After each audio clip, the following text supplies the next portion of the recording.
Buenas tardes, amadas hermanas.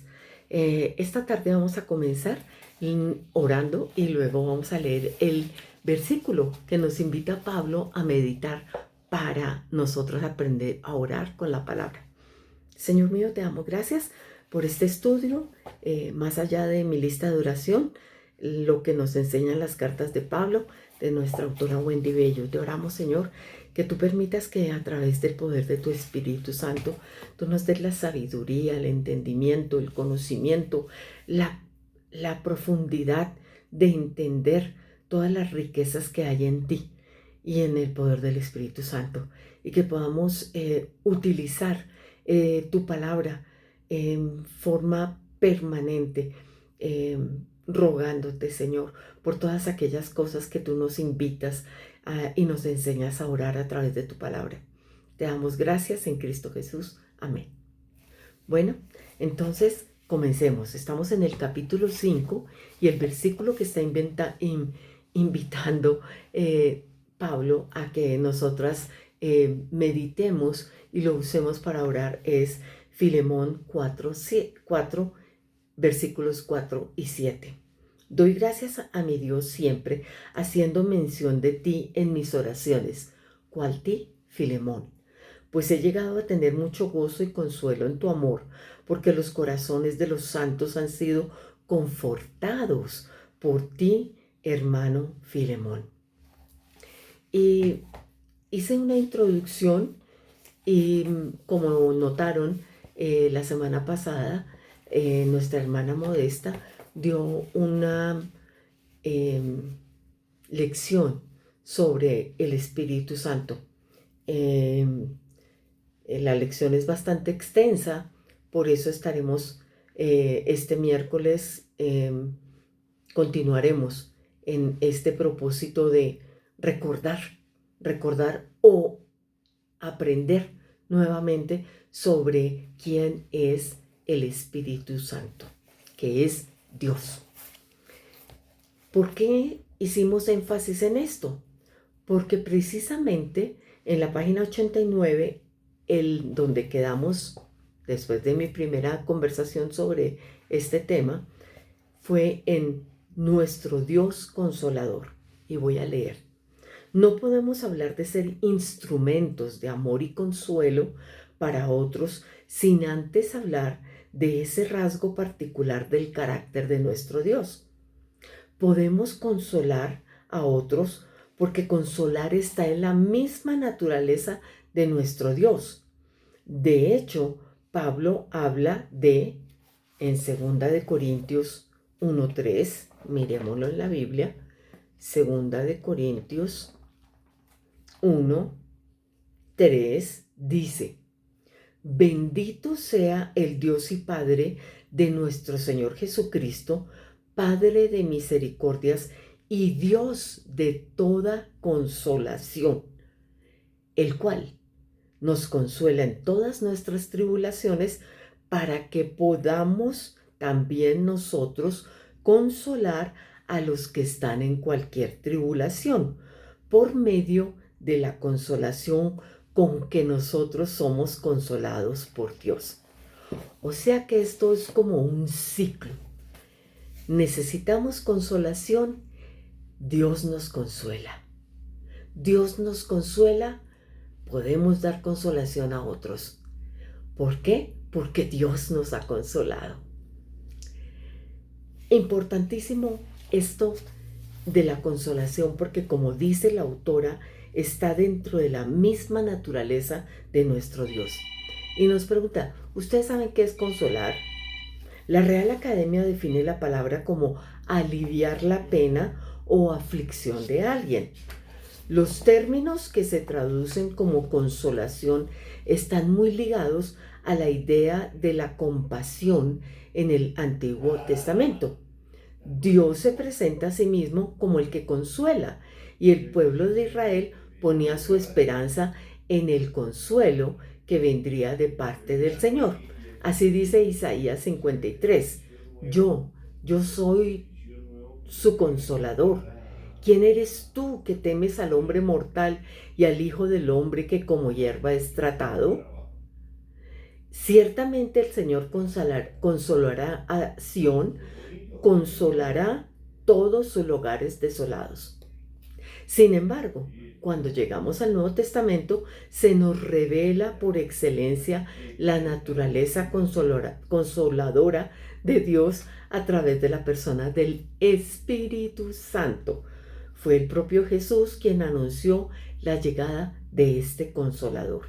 Entonces, yo rogaré al Padre y Él les dará otro Consolador para que esté con ustedes para siempre.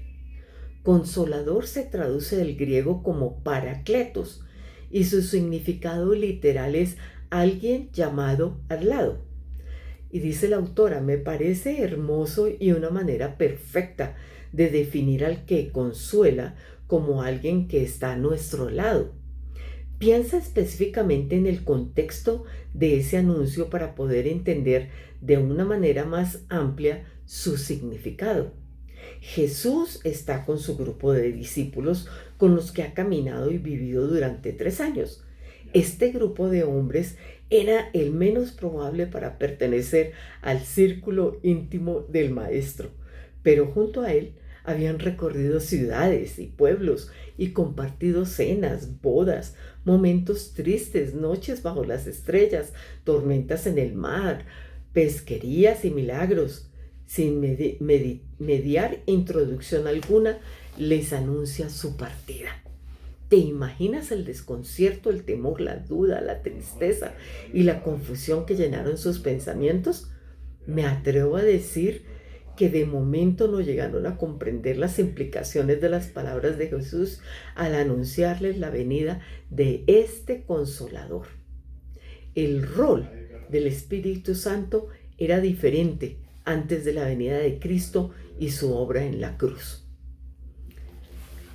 Por tanto, es importantísimo saber por qué nos dejó este Consolador, quién es, de qué se trata.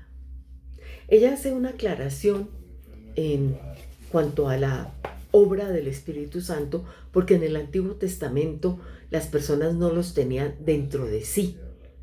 Simplemente venía, actuaba en ellos y luego se iba. Entonces, aquí hay un ejemplo, dice, en el Antiguo Testamento, por ejemplo, el Espíritu Santo capacitaba a los hombres para varios oficios, como ocurrió con Bezalel en la construcción del tabernáculo. Y lo ha llenado del Espíritu de Dios en sabiduría, en inteligencia, en conocimiento y en toda clase de arte para elaborar diseños, para trabajar en oro, en plata y en bronce y en el labrado de piedras para engaste y en el tallado de madera y para trabajar en toda clase de obra ingeniosa. Esto sucedió en Éxodo 35 del 31 al 33. Otra de sus obras en el Antiguo Testamento era facultar para roles de liderazgo. Tenemos el caso del grupo que Dios ordenó a Moisés que reuniera para ayudarle en la tarea de dirigir al pueblo, de acuerdo con Números 11:17. Miremoslo. Números 11.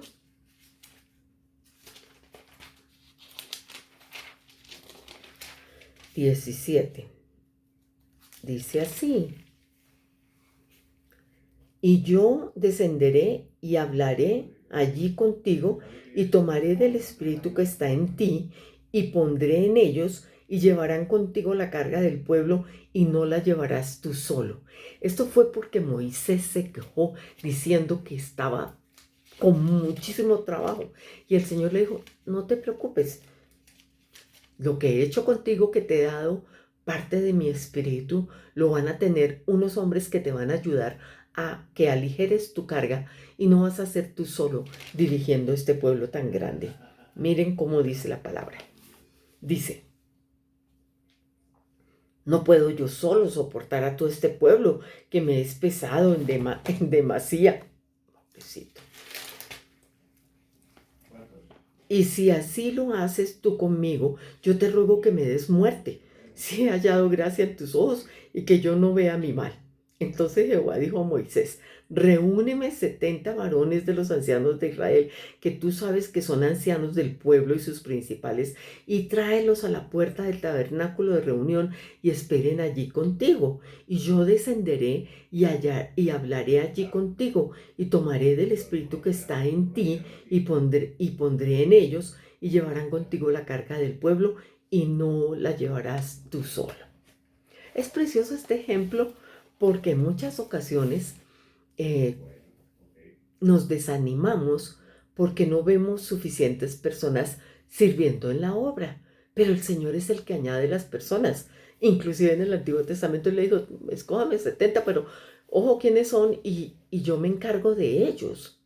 No es de que estemos esperando que ahorita aparezca un superdotado porque lo colocamos en la mejor página donde pueden, como sucede en la búsqueda de pastores y líderes en Estados Unidos, infortunadamente, que se convierte casi como en un trabajo, en lugar de que sea un llamado que el Señor hace. El Señor es el que escoge las personas, no nosotros mismos.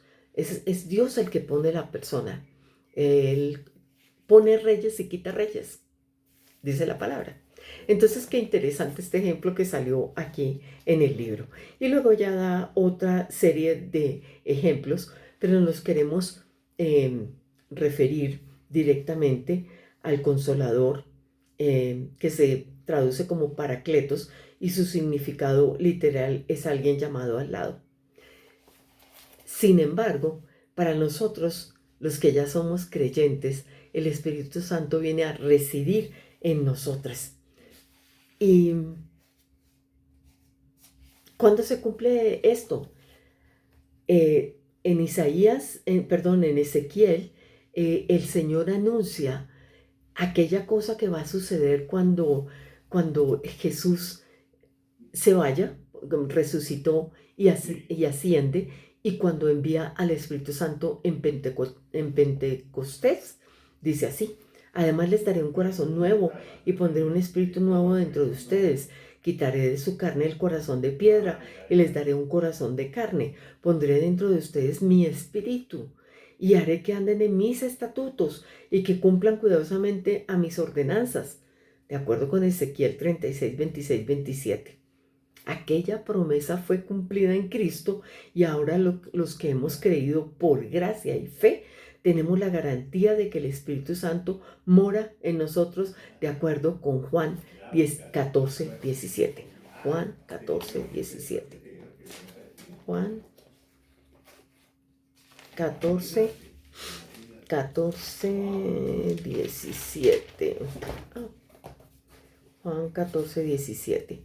Y el Espíritu de verdad, al cual el mundo no puede recibir porque no le ve ni le conoce, pero vosotros le conocéis porque mora con vosotros y estará en vosotros. Precioso como el Señor nos dice que va a morar en nosotros tan pronto creamos en Él, ¿sí? Entonces, yo quiero que esta pequeña explicación que di sea un abrebocas para que continuemos estudiando sobre el Espíritu Santo, porque sin Él, sin la llenura, que es algo que sucede en el cristiano y que nosotros intervenimos en esto.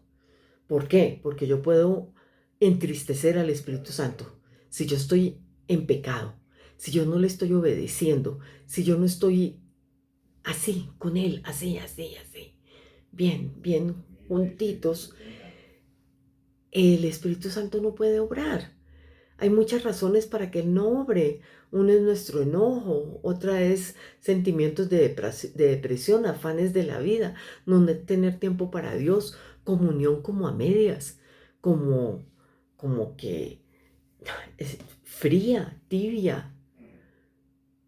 A los tibios los vomitará de su boca, dice en Apocalipsis. Así es que no podemos ser tibios, tibias. Tenemos que dejar que el fuego del Espíritu Santo nos llene para que nosotras tengamos ganas de estar con Él. Porque yo sé que todos tenemos ocupaciones en la vida, que aquellos que estamos retirados como nosotros, que ir al médico, que llevar al otro, que como a mí me sobra cantidad de tiempo, hágame este favor, hágame el otro favor. Pero aparte de eso, pues hay que hacer el oficio, hay que cocinar, hay que planchar, hay que de todo. Entonces, todos en la vida tenemos asuntos que tratar durante el día. Pero, por ejemplo, esta mañana no hice el video temprano porque la cita médica de Héctor era en la mañana y me interrumpe la tranquilidad que yo quiero tener para poder hacer esto y meditar en el Señor y pedirle que me guíe y que exprese lo que Él me ha mostrado y lo que el Señor me muestra que quisiera yo eh, tratar de animarlas, de bendecirlas con algo de lo que he estado leyendo. Pero lo más importante es lo que hace uno con Él, así como cuando ustedes estaban en noviadas. No necesitan una tercera persona ahí al lado de ustedes, no. Necesitaban andar los dos junticos, así, bien junticos. Y en esa época sí era como así, y así, y así. Y si nos llamaban entonces a los 5 minutos, si nos llevaban a la casa a los 5 minutos nos llamaban. Pero nosotros con Dios estamos frías. Entonces pongámonos las pilas y que nos calentemos con el calor de la palabra y con el poder del Espíritu Santo. Las espero el miércoles. Abrazos.